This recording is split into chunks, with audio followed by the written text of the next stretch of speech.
그 외아들 우리 주 예수 그리스도를 믿사오니 이는 성령으로 잉태하사 동정녀 마리아에게 나시고 본디오 빌라도에게 고난을 받으사 십자가에 못 박혀 죽으시고 장사한 지 사흘 만에 죽은 자 가운데서 다시 살아나시며 하늘에 오르사 전능하신 하나님 우편에 앉아 계시다가 저희로서 산자와 죽은 자를 심판하러 오시리라. 성령을 믿사오며 거룩한 공회와 성도가 서로 교통하는 것과 죄를 사하여 주시는 것과 몸이 다시 사는 것과 영원히 사는 것을 믿사옵나이다. 아멘. 찬송가 250장 함께 찬양하시겠습니다. 찬송가 250장입니다.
오늘 함께 보실 말씀은 스가랴 8장 14절에서 23절까지의 말씀입니다.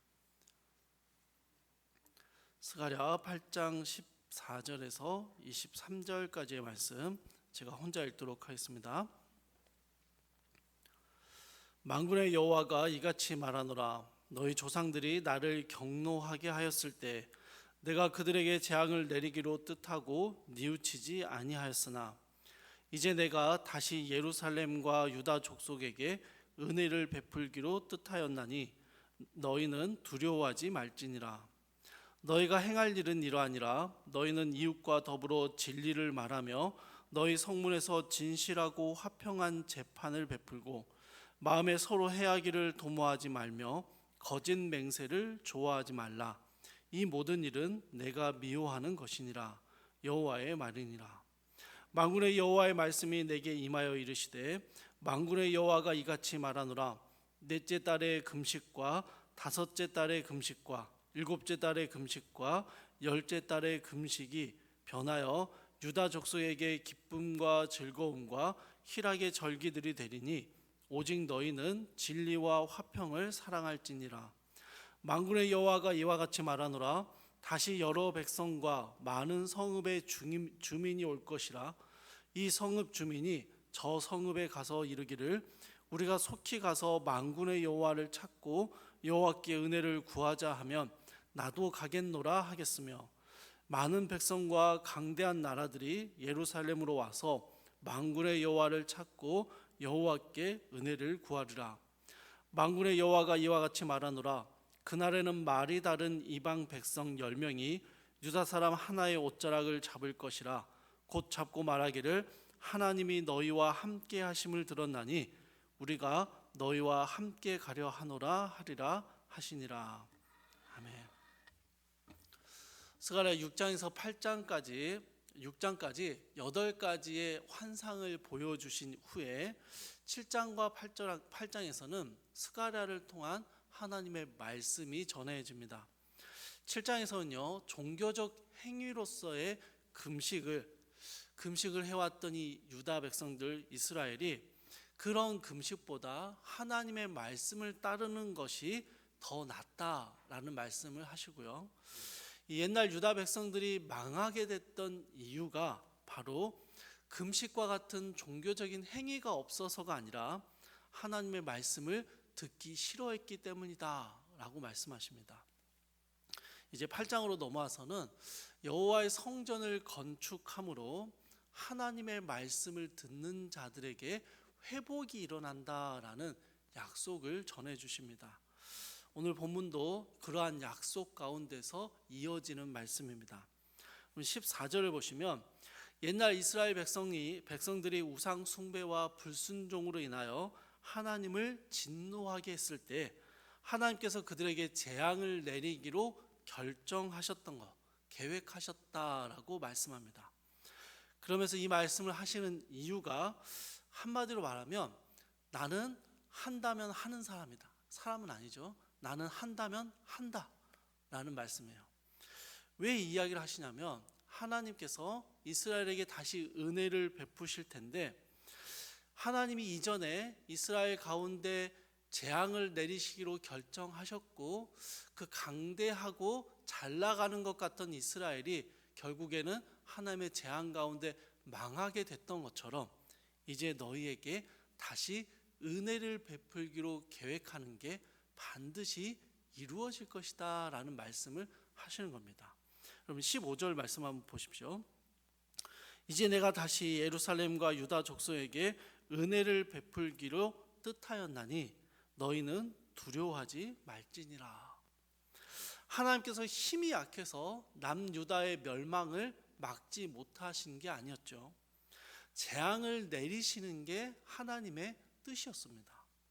마찬가지로 하나님이 힘이 부족해서 귀환한 유다 백성들을 온전하게 회복시키지 못하시는 것도 아니었습니다. 그들이 여전히 하나님께 돌아서지 않고 있었고 성전을 올바르게 세우지 못하고 있었으며 하나님의 말씀에 청종하지 않기 때문에 온전한 회복이 이루어지지 못하고 있었던 것입니다. 그런데 여러분, 이제 하나님께서요 뭐라고 말씀하시냐면 이제 내가 너희를 회복시키기로 결정했다, 뜻했다라고 말씀하세요. 여러분, 이제 어떻게 되냐면요, 대적들이 아무리 방해를 해도, 아니 유다 백성들이 여전히 같은 죄에 넘어지고 불순종과 죄악을 보인다 할지라도 하나님이 뜻하셨으니 유다 백성들에게는요 반드시 회복의 은혜가 부어지게 된다라는 것입니다.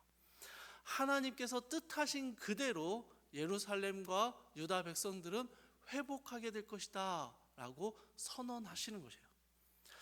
사랑하는 여러분, 우리 개혁주의 교리 중에요 불가항력적 은혜라는 게 있습니다. 이 거부할 수 없는 은혜라고 부르기도 하는데요, 하나님께서 구원을 주시기로 작정한 이들은 반드시 구원을 받게 된다라는 의미입니다.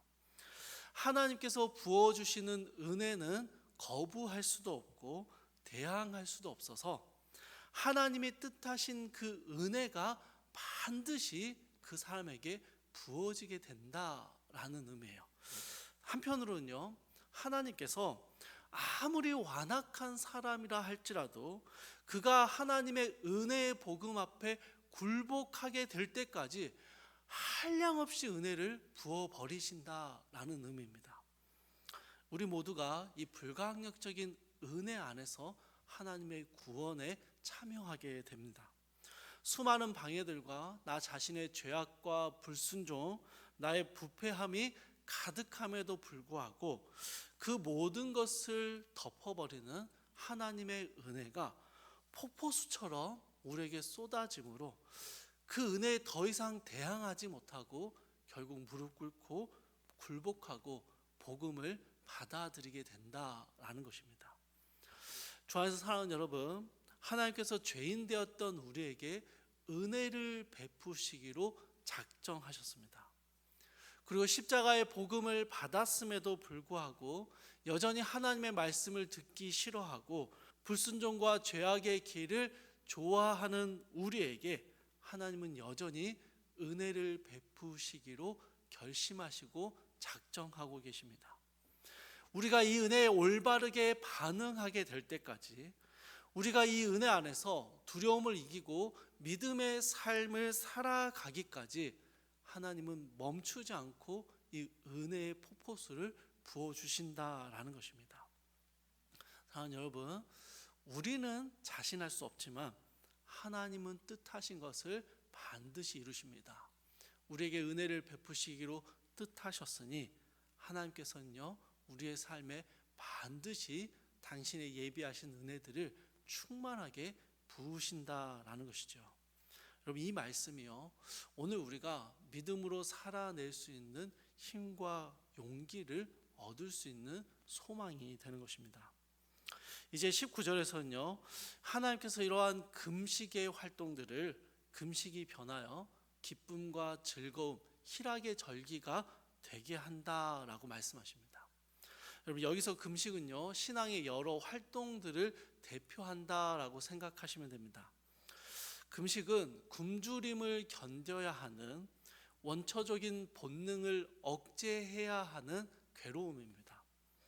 또한 육체의 생명을 위한 음식 섭취를 멈춘다라는 것은요, 나의 생명을 건다라는 의미가 있기도 합니다.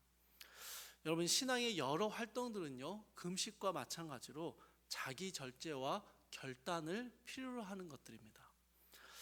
이 아침에 새벽에 기도에 나오셨는데요, 여러분은 수면의 욕구를 절제하셔야 했고 밤에 할 수 있었던 수많은 여흥거리들을 포기하셔야 했을 겁니다. 새벽에 알람을 들을 때마다요, 일어나야지 하는 새로운 결단이 필요합니다. 봉사와 섬김, 헌금과 기도, 훈련과 양육, 수많은 신앙의 활동들은요, 우리의 본성을 거스르는 결단과 절제가 필요한 것이죠. 금식은 이 모든 것들을 대표합니다. 예전에 유다 백성들은요, 억지로 금식했습니다. 해야 하니까 했어요. 금식의 참된 의미를 알기보다는요, 금식을 통한 은혜를 누리기보다는 종교적인 행위로서 금식을 했던 것입니다. 금식하는 것으로 나의 신앙의 의무를 다 마쳤다라고 여겼어요. 그러나 하나님께서 7장에서 이러한 이스라엘의 금식의 모습을 책망하셨죠. 그리고 이제 하나님께서 은혜를 주시기로 작정한 이유로 이러한 금식은 더 이상 너희에게 괴로움과 결단과 혹은 해야 하는 신앙의 의무가 아니라 기쁨과 즐거움으로 변하게 될 것이다 라고 말씀하시는 거예요. 그렇죠, 여러분. 우리가 실제로 신앙생활에서 누리는 기쁨과 즐거움이 이런 것 아니겠습니까? 많은 신앙의 활동들을 통해서 나의 영적인 우월감을 누리고자 하는 것도 아니고 우리가 가진 어떤 의무와 책임을 다하고자 하는 것도 아닙니다. 오직 은혜죠. 하나님과 더욱 친밀하게 만나며 자격 없는 자에게 부어주시는 하나님의 그 은혜를 사모함으로 기쁨과 즐거움으로 신앙의 활동들을 하게 된다라는 것이죠. 사랑하는 여러분, 새벽 예배에 나오시는 거 기쁘고 즐거우시죠? 표정들은 되게 막 지쳐서 막 결단해서 나오셨는데, 사실 새벽 기도에는요 정말 익숙해지지 않는 것 같아요. 알람을 들으면서 저는 매일매일 결단합니다. 일어나야지, 가야지.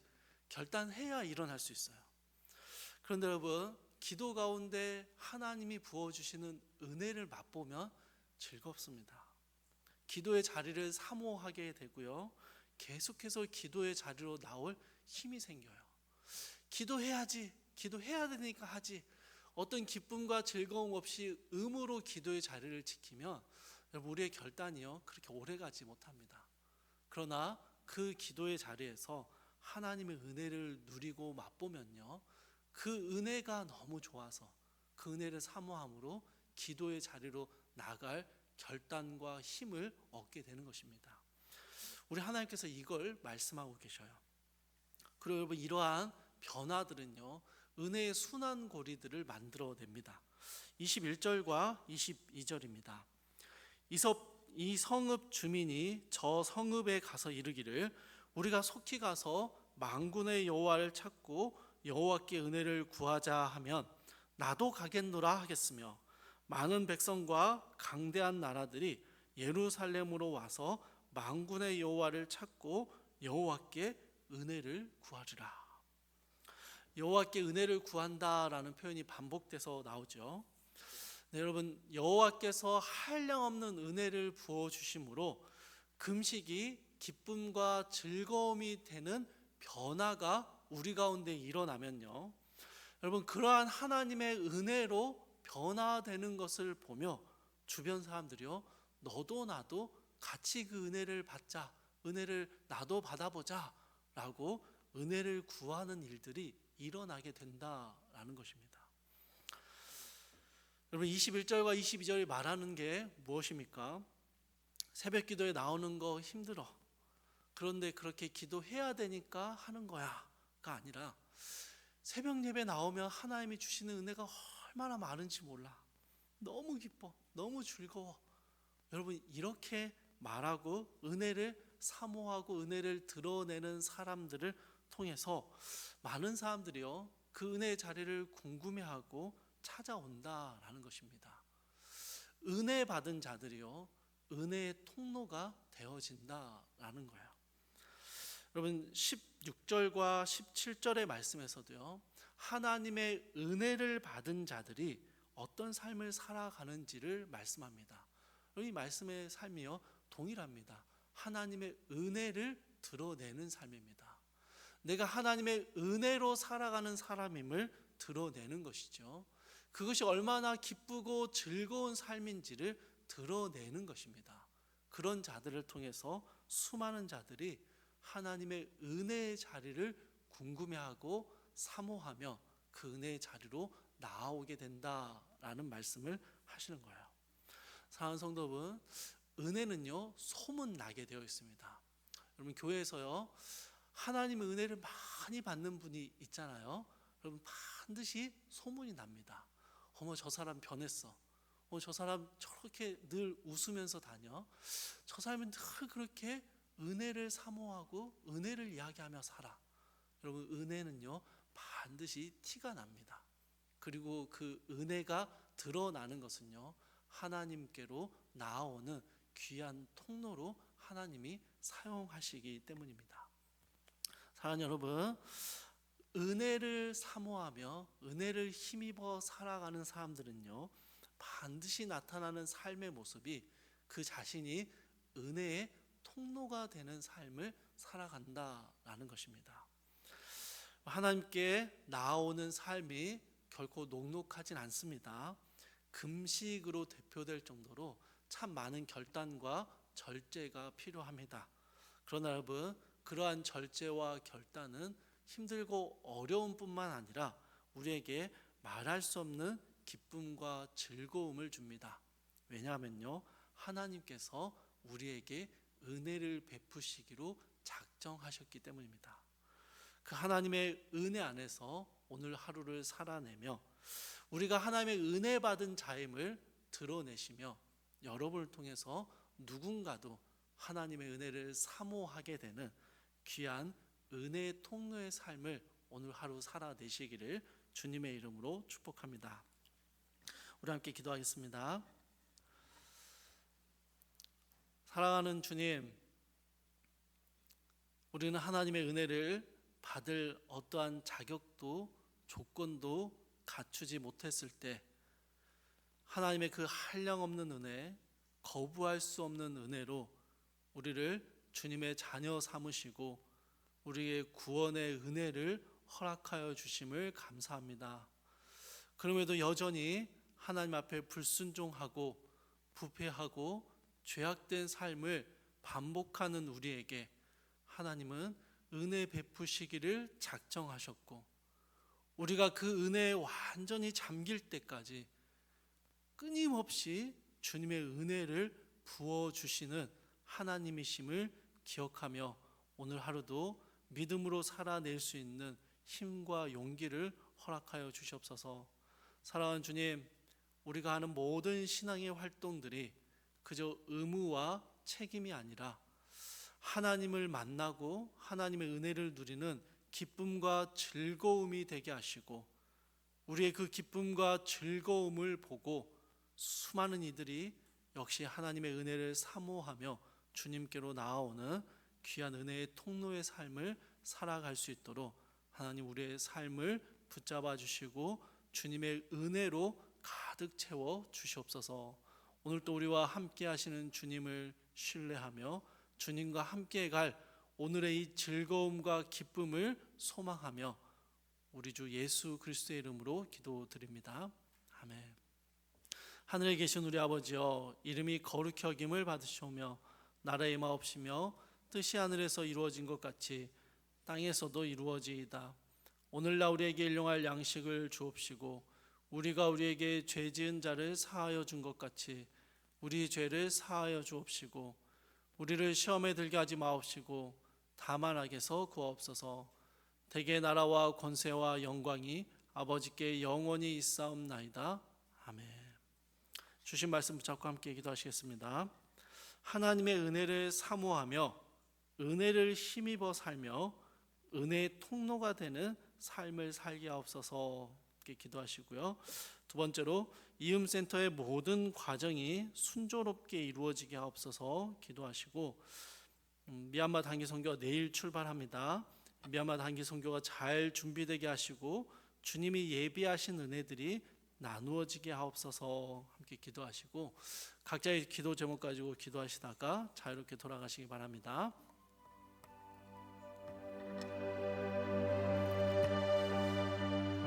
사랑하라 풍성하신 하나님, 우리에게 은혜를 베푸시기로 작정하신 그 하나님의 뜻하심